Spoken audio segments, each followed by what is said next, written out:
जब विभाग के अधिकारी, अध्यक्ष या हॉल के प्रमुख ने अचानक अनाज के गोदाम की जांच की तो वो एक पल के लिए हैरान रह गए। गोदाम के अंदर गेहूं पूरी तरह भरा हुआ था। ये दृश्य उस शिकायत पत्र से बिल्कुल उल्टा था जिसमें बताया गया था कि गोदाम खाली है।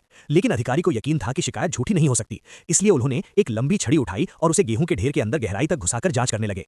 हैरानी की बात यह थी कि गोदाम में न सिर्फ गेहूं बहुत ज्यादा था, बल्कि हर दाना भी बिल्कुल भरा पूरा और अच्छा दिख रहा था। लेकिन गोदाम के प्रभारी के चेहरे पर दिख रही हल्की सी मुस्कान और लापरवाही ने अधिकारी के शक को और गहरा कर दिया। उन्होंने फिर गोदाम के दूसरे कोनों में भी छड़ी घुसाकर जांच की, यहां तक कि लकड़ी के तख्तों के नीचे भी देखा, लेकिन कहीं भी कुछ संदिग्ध नहीं मिला। पूरी तरह संतुष्ट होने के लिए उन्होंने बाकी सभी गोदामों की भी एक एक करके जांच करने का फैसला किया, लेकिन हर गोदाम में परिणाम एक जैसा ही निकला, सब कुछ नियम के मुताबिक और ठीक।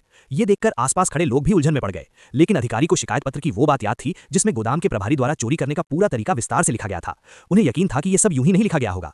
तभी उनकी नजर गोदाम के बीच में बने एक छोटे से छेद, वेंटिलेशन होल पर पड़ी। उन्होंने मौका देखकर गोदाम के प्रभारी का ध्यान हटते ही उसे खोलने का फैसला किया।